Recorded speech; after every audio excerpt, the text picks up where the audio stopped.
Perfecto. Bienvenidos a todos a esta nueva edición de los seminarios en línea con Aprosva.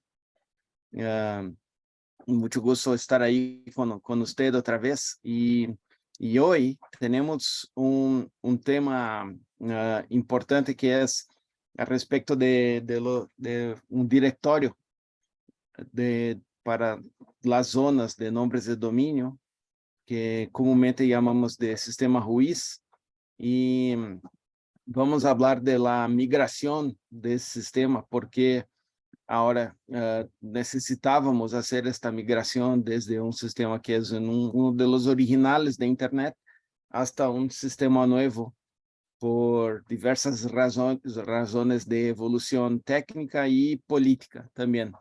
Hay algunos impactos que este sistema sufrió.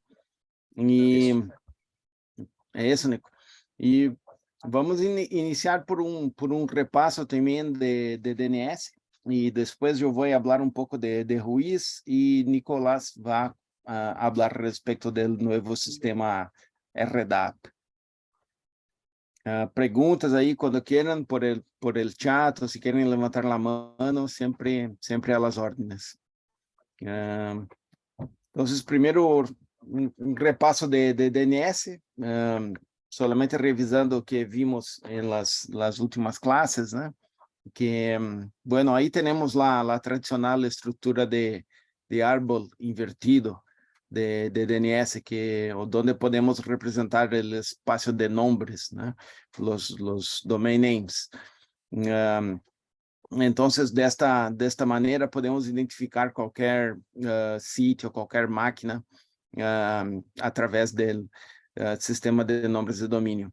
Entonces, cada nodo en esta árbol tiene una etiqueta, ¿no? Y la suma de estos nodos abajo de la raíz hasta el protocolo, por ejemplo, que estamos utilizando, forma un nombre de dominio. Entonces, aquí estamos con un destaque en azul, o sitio www.ejemplo.com, ¿no? Y de esta manera identificamos que el nombre de dominio de topo es el .com. Después una persona registró el dominio ejemplo y está con un servidor de páginas de www en un determinado número IP.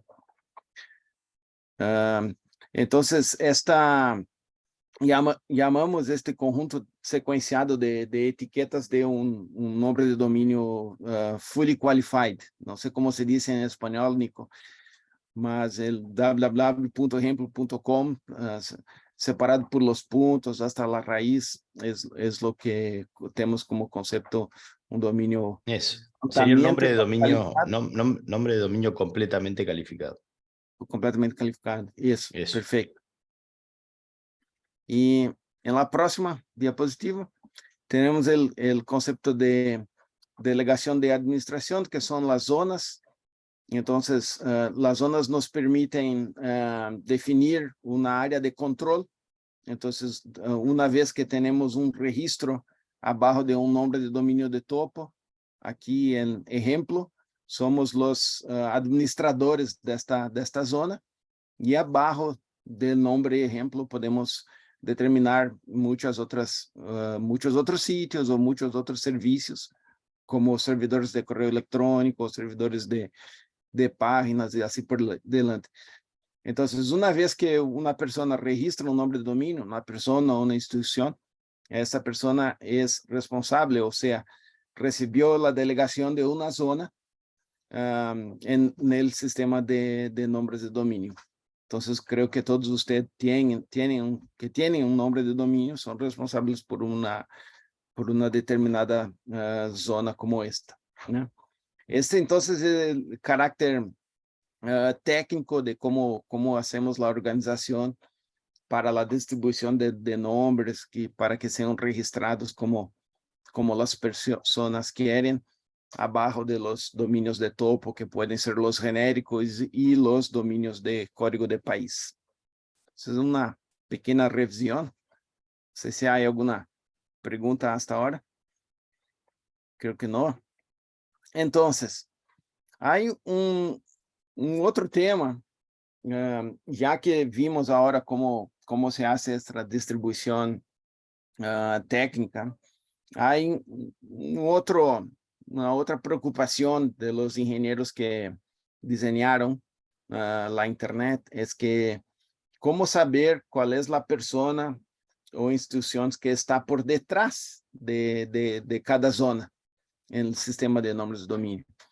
Cómo yo puedo acceder a un ser humano que está en la otra punta administrando un determinado servidor que puede estar teniendo algún problema, yo no puedo acceder. ¿Cómo puedo hacer para llamar a esta persona, decir que su servidor está con algún problema o se pasa algo malo? Yo quiero hacer una denuncia, a veces porque hay una página que está haciendo algo ilegal o que no tiene derecho de hacer. ¿Cómo puedo conocer quién es la persona o institución que yo puedo responsabilizarla, ¿no? Entonces, así como la propia palabra describe, juiz quiere decir quién es que está por detrás de esta zona de administración en el sistema de nombres de dominio. Entonces, juiz es el propio nombre del sistema es un acrónimo, ¿no? Que se encarga de poner nombres apuntados para personas, em verdade, né? E é um diretório, é uma base de consulta. Então, sempre que vocês se acordam, sempre que registramos um nome de domínio, temos que poner muitas informações pessoais ou institucionais, como nossa direção física, números de telefone, correio eletrônico e assim por delante. Então, é como que uma lista telefônica, né? Entonces, los responsables por mantener esta base de juiz son las instituciones que hablamos en las últimas sesiones, son los registros y los registradores de nombres de dominio, ¿no? Son las instituciones que tienen por contrato la función de hacer este cadastro.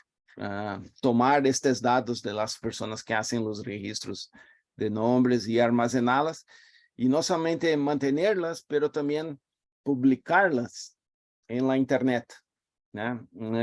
Para que otras personas, todos podamos hacer pesquisas, consultas a respecto de esas informaciones. Un ejemplo que tenemos aquí es este sitio de ICANN, que llamamos de lookup.icann.org, donde usted puede acceder y poner allí una página de internet, un nombre de dominio, y consultar cuál es la institución o persona encargada de este sitio. Siguiente. Entonces, Ruiz es uno de los sistemas originales, como hablé, de Internet. Se remonta a 1982, determinado por el Grupo de Trabajo de Ingeniería de Internet, y sirvió como un directorio para los usuarios de la antigua ARPANET, ¿no? Entonces, a medida que a Internet fue creciendo, también el sistema Ruiz tuvo que crecer. También es una base, o era una base distribuida, ¿no? Y mucho se pasó desde 1982 hasta ahora, donde datos personales se convirtieron en un tema sensible, ¿no? Un tema crítico para de acuerdo con las nuevas leyes de privacidad de datos, ni todo puede estar públicamente publicado en Internet. Y entonces surgieron algunas preocupaciones al respecto de tanta información disponible en Ruiz.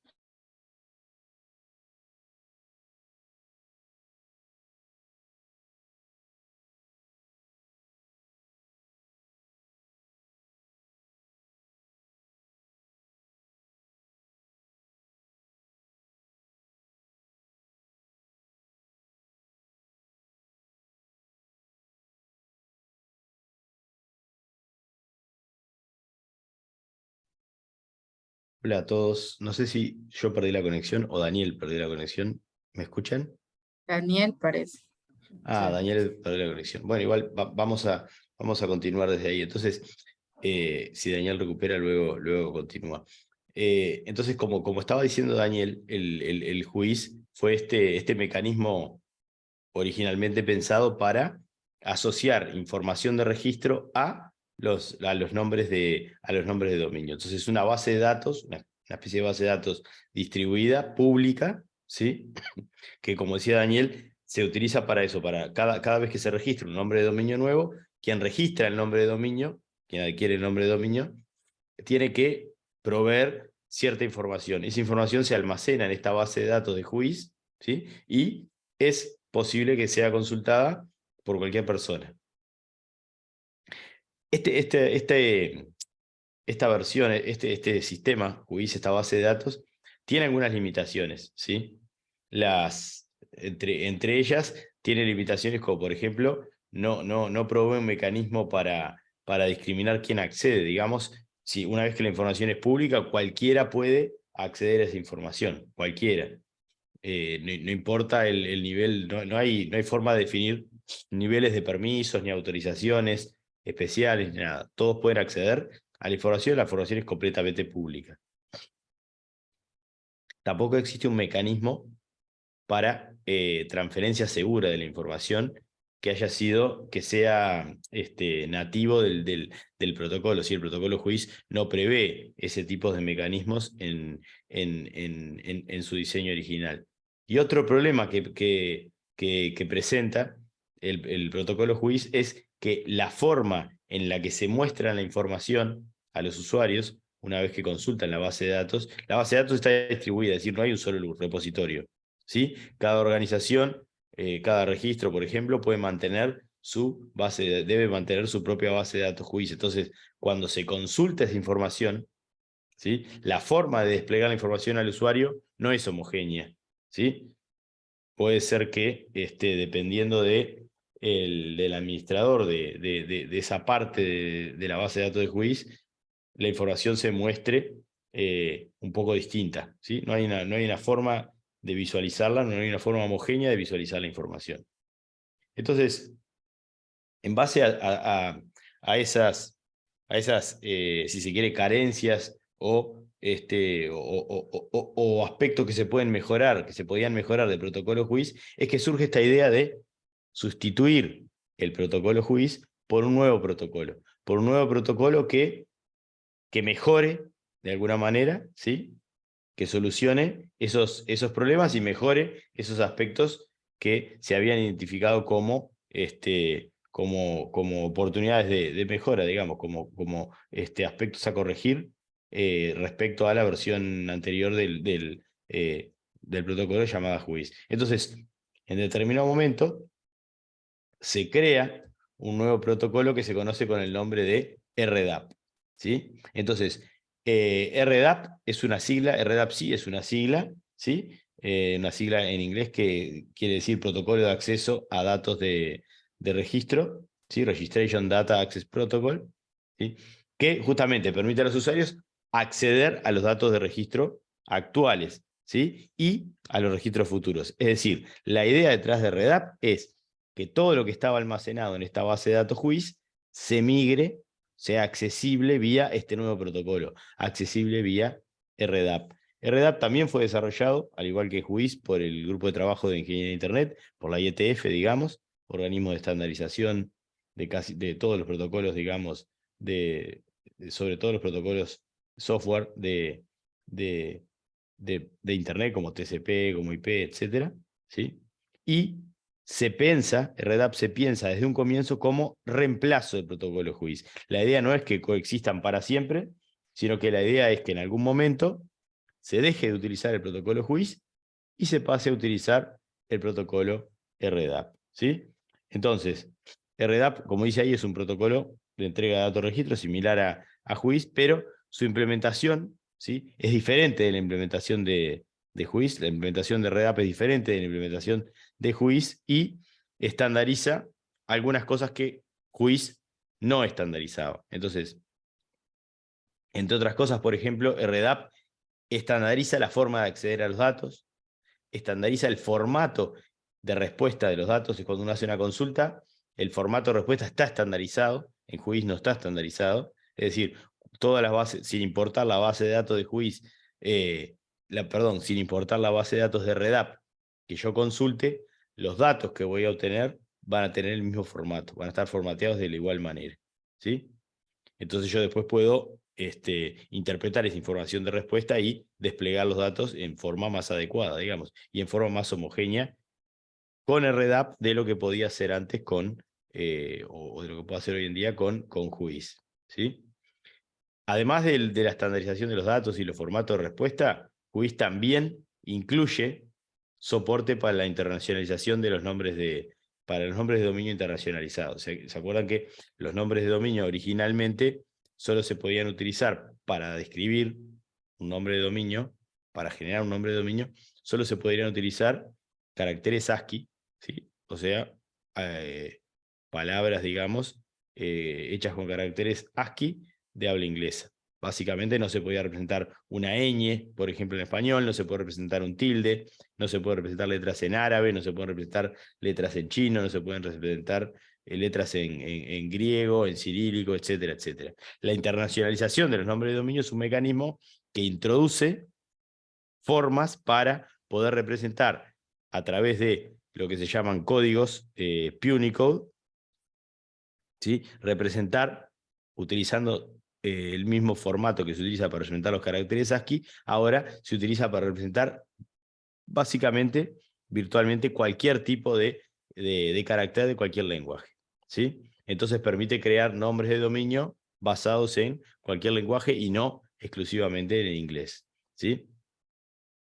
Entonces, Juiz no prevé soporte para internacionalización. De hecho, Juiz prácticamente tiene la misma antigüedad que tiene el sistema de nombres de dominio, y en ese momento no existían los nombres de dominio internacionalizados, entonces Juiz no prevé eso. RDAP, a diferencia de Juiz, sí prevé el almacenamiento de información correspondiente a dominios internacionalizados. Esa es otra mejora que tiene. Siguiendo respecto a las mejoras de RDAP respecto a Juiz, RDAP también provee acceso seguro a los datos, ¿sí?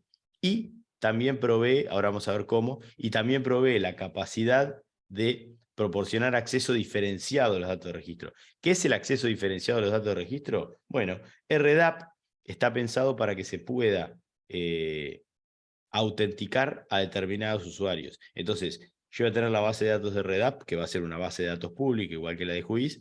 Entonces, cualquier persona en el mundo va a poder consultar esa base de datos. Ahora, van a haber ciertos datos que van a estar protegidos por la normativa o la legislación, si se quiere, en algunos sitios de protección de datos personales. Entonces, esos datos no forman parte de la base de datos pública de REDAP, así como tampoco hoy en día forman parte de la base de datos Juiz. RDAP provee un mecanismo para poder a cierto tipo de usuarios autenticarlo, ¿sí? Por ejemplo, un organismo de cumplimiento de la ley podría agarrar y solicitar acceso a determinada información, ¿sí? Que no es información pública porque tiene datos personales.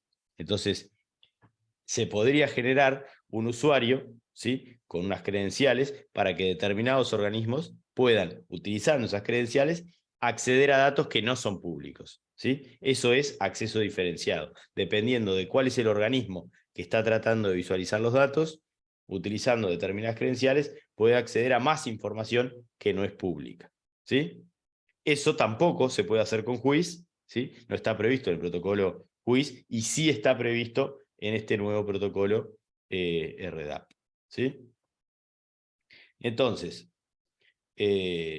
ahí les dejamos un link, después les pasamos la presentación. En ese link van a encontrar todos los estándares de la IETF, de este organismo de estandarización, asociados al protocolo RDAP, ¿sí?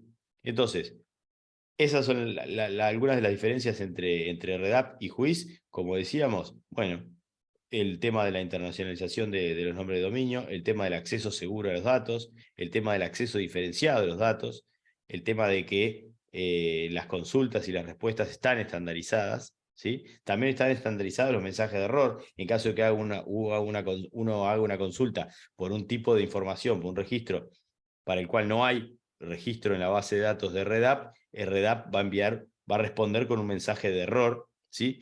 Esos mensajes de error también están estandarizados, a diferencia del caso de Juiz, ¿sí? Por allá por el año 2011, como dice ahí, el Comité Asesor de Seguridad y Estabilidad de ICANN, ¿sí?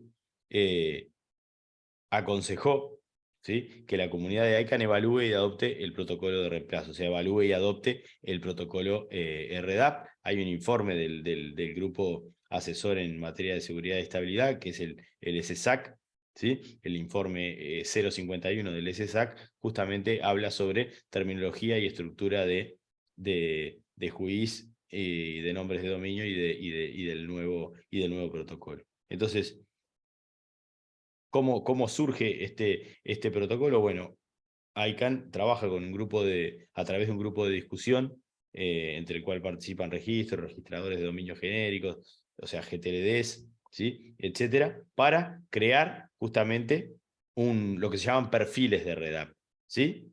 Entonces, esos perfiles de REDAP que se crean, ¿sí?, siguen los requisitos de la especificación de datos de registro para nombres de dominio de primer nivel, y justamente, como dice ahí, tiene como objetivo proporcionar o habilitar a que las instituciones,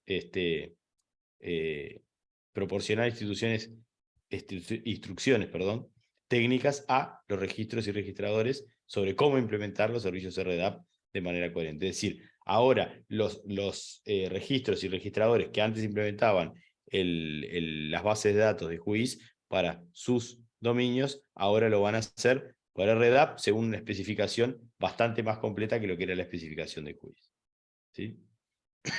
Esto es más o menos un esquema genérico de cómo sería una secuencia, o quiénes tendrían la posibilidad de consultar el sistema de datos de registro de REDAP. El registratario sería un usuario genérico que registra un nombre de dominio. Para registrar un nombre de dominio, el registratario utiliza alguno de los registradores, ¿sí? El registrador va a mantener su base de datos RDAP, así como hoy en día mantiene su base de datos juiz. Luego está el registro, que es el que opera, si se quiere, los servidores de nombres autoritativos, ¿sí?, para los dominios que comercializan los registradores. Hay veces que el registrador y el registro coinciden, hay veces que el registrador y el registro son organizaciones diferentes. Entonces los registros también mantienen, por su parte, información en la base de datos juiz actual, y también en la de REDAP. Los registros regionales de direcciones y de número de sistemas autónomos, ¿sí?, en el caso de la región nuestra, LACNIC, ¿sí?, también mantiene su base de datos juiz y su base de datos RDAP, para la resolución, sobre todo para la resolución inversa de DNS, y bueno, y toda esa información es accesible por usuarios. Acá hay como dos tipos de usuarios, digamos, con el objetivo de representar que, a diferencia de juiz, en el caso de REDAP, ¿sí?, recuerden que el protocolo ya prevé el acceso diferenciado a la información, ¿sí? Entonces, dijimos que REDAP provee también integridad y confidencialidad en los datos. ¿Cómo hace REDAP para proveer esta integridad y esta confidencialidad? Bueno, REDAP está implementado para que funcione sobre el protocolo HTTPS. Es decir, todo el intercambio de datos de registro a través del protocolo REDAP se realiza utilizando una sesión HTTPS. Es decir, se establece primero una sesión HTTPS, ¿sí? La sesión HTTPS es una sesión HTTP encriptada, digamos, utilizando un canal seguro TLS, digamos, que provee encriptación entre el cliente y el servidor RDAP, en este caso. O sea, todo el intercambio de información ahora entre el cliente que está haciendo la consulta y el servidor RDAP que está siendo consultado, todo ese tráfico va encriptado, ¿sí?, a través de un canal HTTPS. Entonces, toda la información que viaja por ahí es invisible para un tercero que esté monitoreando el canal. Por eso provee integridad y confidencialidad de los de los datos, a diferencia de WHOIS. Y como RDAP está construido utilizando, está diseñado para que funcione utilizando HTTPS, hereda de HTTPS todas las características de seguridad, integridad y confidencialidad, ¿sí? Más que de seguridad, integridad y confidencialidad, ¿sí? ¿Qué tipo de consultas específicas se definen en el protocolo de RDAP? Bueno, estas son las más importantes que ya están definidas en el protocolo original, en la RFC 7482, ¿sí? Se define lo que se llama dominio, ¿sí? Que se utiliza justamente para identificar el DNS inverso, ¿sí? Y es manejado por los RIR, ¿sí? O la información de un nombre de dominio, ¿sí? Tanto para la información de nombre de dominio como para el reverso del DNS. O sea, el domain sería el recurso, el registro de RDAP que uno consultaría para almacenar o para averiguar, en este caso, la información correspondiente a un nombre de dominio o al reverso de un nombre de dominio. La entidad se utiliza para identificar la entidad que tiene delegada, ¿sí? Un determinado nombre de dominio, para saber a qué organización básicamente pertenece determinado nombre de dominio. Name server se utiliza para identificar cuáles son los servidores de nombres, ¿sí? Asociados a un determinado nombre de dominio. IP Network se utiliza para identificar redes IP, ¿sí? Recuerden que el RDAP, al igual que como hoy en día se puede utilizar WHOIS, yo puedo hacer una consulta WHOIS por una dirección IP.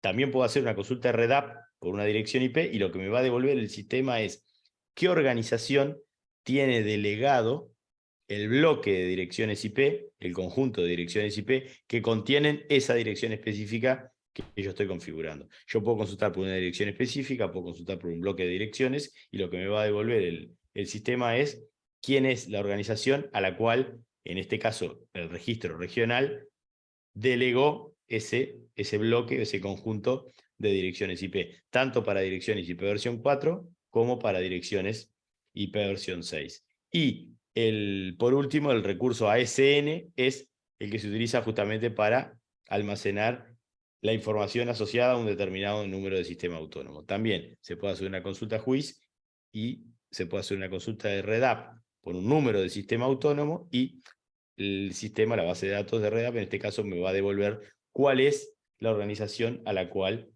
se le asignó ese número de sistema autónomo, dicho de otra manera, a qué organización corresponde determinado número de sistema autónomo, ¿sí?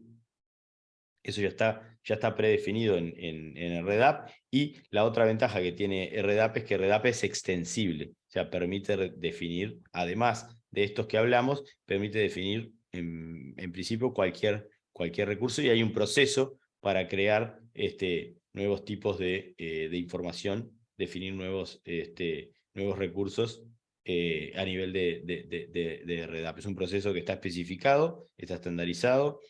Hay que hacer una solicitud, ICANN lo estudia y una vez que se aprueba, se crea el nuevo recurso y pasa a ser un recurso más que se puede consultar a la hora de buscar información, ¿sí? Con respecto a la internacionalización de los nombres de dominio y RDAP, ya lo vimos esto, pero bueno, repasar un poquito, mencionarlo nuevamente. Los nombres de dominio internacionalizados, entonces, se admiten tanto en las consultas como en la respuesta. Es decir, la base de datos de RDAP, a diferencia de la WHOIS, puede almacenar nombres de dominio estandarizados y yo puedo hacer consultas ahora también, ¿sí? Consultando por un nombre de dominio internacionalizado. Si existe información asociada a ese nombre de dominio, la base de datos RDAP debería devolverme en forma estandarizada la respuesta con los datos asociados a ese nombre de dominio internacionalizado. También se admite información de contacto internacionalizada en WHOIS. Si mi nombre, por ejemplo, Nicolás, tiene un tilde en la A, eso no es representable solamente con código ASCII en el WHOIS estándar. RDAP sí prevé que yo pueda también internacionalizar de alguna manera la información de contacto, es decir, permite representar nombres de información de contacto en general que no sea solamente de la lengua inglesa. La información de contacto también admite etiquetas de idioma para identificar qué tipo de idioma o escritura está utilizada en los campos de datos, porque a la hora de responder, el sistema que va a desplegar la información tiene que saber de qué idioma se trata, qué tipo de escritura se trata, para poder mostrar en forma correcta la información, y eso también se almacena en etiquetas determinadas previstas en la base de datos de REDAP. ¿Sí? Las respuestas REDAP, ¿sí?, tienen un formato estándar. Dijimos que estaban estandarizadas las consultas y las respuestas. En particular, las respuestas de REDAP, a diferencia de JUIS, que no están estandarizadas, las respuestas de REDAP están formateadas en lo que se llama JSON, que es un formato de una estructura de datos, digamos, ¿sí? Y más allá de esto que dice acá, que es algo medio técnico, que es compatible y requiere UTF-8, lo que posibilita el que esté formateadas en JSON es que básicamente después sea mucho más fácil el interpretar los diferentes campos que componen la respuesta y poder representarlos o mostrárselos al cliente de forma ordenada, ¿sí? Está todo especificado, cada campo está especificado en ese formato JSON, ¿sí? Y bueno, básicamente el sistema de escritura de codificación Unicode que se utiliza es UTF-8, que lo hace compatible con la mayoría de los sistemas de escritura del mundo, y justamente es lo que lo hace compatible, o sea, lo que habilita, digamos, la internacionalización de los nombres de dominio y la internacionalización de la información de contacto para identificar, para especificar cada uno de los campos o de los registros de REDAP, ¿sí? Como decíamos, REDAP en sí no incluye servicios de seguridad nativos, sino que los hereda de HTTPS, ¿sí? Como basa todas sus funciones en HTTPS, hereda de todas las otras capas disponibles y protocolos, ¿sí? Todos los protocolos de seguridad, de encriptación, de privacidad, de autenticación, ¿sí? La autenticación también se realiza utilizando la misma autenticación del protocolo HTTPS, etc. Y con esa autenticación se habilita a que se generen justamente acceso diferenciado, es decir, poder darle a determinadas organizaciones unas credenciales para que pueda acceder a información que de otra manera no podría acceder porque no es información pública. Entonces, en resumen, RDAP presenta una serie de ventajas respecto al protocolo JUIS actual, si se quiere. Todavía sigue siendo mucho más utilizado JUIS que RDAP, pero paulatinamente se van desplegando y migrando, ¿sí? Implementando todo lo que está implementado y disponible a través de JUIS, se va disponibilizando a través de RDAP. La idea a futuro es que eventualmente cuando todos hayan implementado RDAP, es en algún momento dar de baja el protocolo JUIS, dejar de utilizar el protocolo JUIS, y que todos los sistemas de información de registro pasen a utilizar exclusivamente este nuevo protocolo de REDAP, bueno, por todas las ventajas que tiene. Daniel, no sé si podés escucharnos, si podés hablar ahora.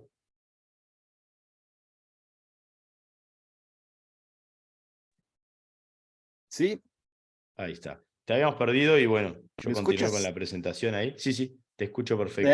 Perdón, problemas con la conexión. Eso.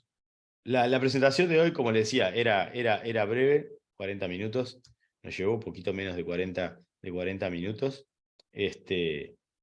Y bueno, no sé si quieres hacer algún comentario, Daniel, de repente comentar un poco las ventajas que tiene RDAP respecto a sistemas o legislaciones vigentes como puede ser el GDPR, etcétera, comparándola con JUIS, por ejemplo. Ah, sí, claro. Entonces, esta cuestión de las nuevas leyes de protección de datos personales siempre fue algo que estaba en las preocupaciones de la comunidad, y eso es una de las razones que se movió desde JUIS hasta RDAP. Y uno de los puntos importantes que está en implementación son los niveles de acceso a distintos órgãos, como las policías, los órgãos judiciarios de cada país y el público, las personas en general. Entonces, hoy muchas informaciones al respecto de los responsables por nombres de dominios no están disponibles en el sistema, ni en el sistema RUIS, ni en el RDAP, o sea, en las consultas, en el directorio. Pero se algo passa mal com algum determinado nome de domínio ou algo assim, você tem alguma denúncia, algo para dizer, sempre é necessário ter alguma coisa para fazer contato. Então, creio que isso é muito importante para provedores, é saber que em caso de que não seja possível conhecer o proprietário de nome de domínio, o responsável por uma direção, é possível sempre conocer cuál es la tienda, cuál es el registrador que registró este nombre de dominio. Y este registrador, por su vez, tiene que tener los canales para recibir informaciones de abusos, denuncias de cualquier persona que tenga algo a decir. Entonces, esto es muy importante, así cuando usted recibe informaciones de sus clientes o identifican algo mal, entre em contato com o registrador deste nome de domínio que está, e esta informação está em el directório RDAP. Se você podem consultar, tanto por el sitio Lookup de ICANN, que mostramos en el inicio, ou outras fuentes de consultas, e entrar em contato com o registrador.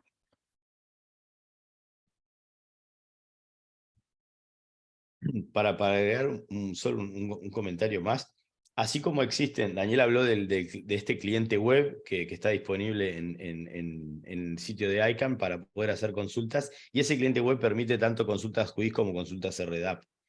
Pero capaz que algunos de ustedes están familiarizados con el cliente por línea de comando de JUIS, en el cual ese viene hoy en día viene con muchos sistemas operativos, con la mayoría de los sistemas operativos ya viene instalado ese cliente JUIS, que uno escribe JUIS, justamente espacio y una dirección IP, un número de sistema autónomo, el nombre de una organización, etcétera, un nombre de dominio, ¿sí?, de una organización, y puede obtener los datos de registro. Existen también aplicaciones para utilizar el protocolo de RDAP por línea de comando, ¿sí?, lo que en general no vienen instaladas con los sistemas operativos, sino que uno lo tiene que instalar, pero bueno, hay varios clientes. Hay uno, por ejemplo, que yo uso bastante, que se llama RDAP Client, ¿sí?, que uno lo puede, es un cliente de un proyecto abierto que se encuentra en GitHub. Uno puede ingresar, descargarse el proyecto y compilarlo e instalarlo en la máquina, de forma de tener un cliente RDAP similar al cliente JUIS, un cliente RDAP para hacer consultas por línea de comando, ¿sí? Ahí Daniel les pasó el link al sitio de ICANN, donde se puede realizar consultas al sistema de RDAP, https://lookup.icann.org. Si entran ahí, van a poder realizar una consulta, lo mismo, por un nombre de dominio, por una dirección IP, por un número de sistema autónomo, etc. Cualquier consulta que normalmente ustedes hacían utilizando el protocolo JUIS, la pueden realizar ahora utilizando el protocolo RDAP, siempre y cuando el administrador de la base de datos de registro implemente el protocolo RDAP. De nuevo, no todas las organizaciones que manejan bases de datos de registro ya están implementando el protocolo de RDAP. Algunas todavía continúan solamente con el protocolo JUIS. Como les decía, la idea es que todas empiecen a implementar el protocolo RDAP, desplieguen el protocolo RDAP, migren la información que tienen en JUIS al RDAP y eventualmente en un futuro se dé de baja y se deje de utilizar el protocolo JUIS para pasar a utilizar exclusivamente el protocolo RDAP, ¿sí? La presentación de hoy era hasta acá. El objetivo era ese, era mostrarles este nuevo protocolo, explicarles cuáles son las razones que motivaron la creación de este protocolo y por qué, qué aspectos mejora respecto de JUIS, y bueno, y por qué, en definitiva, la motivación para sustituir el protocolo JUIS por este nuevo protocolo de RDAP en un futuro cercano. Si tienen alguna consulta o comentario, pueden hacerlo ahora. a través del chat o encendiendo el micrófono. Y bueno, por supuesto, como siempre, tienen los correos de contacto de Daniel y mío y pueden hacernos cualquier tipo de consulta que les surja luego de finalizada la presentación, ¿sí? De mi parte, Daniel, muchas gracias a todos. La sesión de hoy fue más cortita que las otras, pero bueno, nada, que tengan una excelente semana y bueno, eso de mi parte, nos vemos en la próxima sesión. Daniel, te paso el micrófono. Perfeito, muchas gracias, Nico. Muchas gracias a todos. Un gusto estar con usted y estamos también atentos para la próxima oportunidad de visitarlos en Ecuador. Estamos ahí haciendo los planes. Un abrazo, muchas gracias por la participación de todos y hasta luego. Chao, chao. Bueno, buena semana. Chao, Gracias. chao.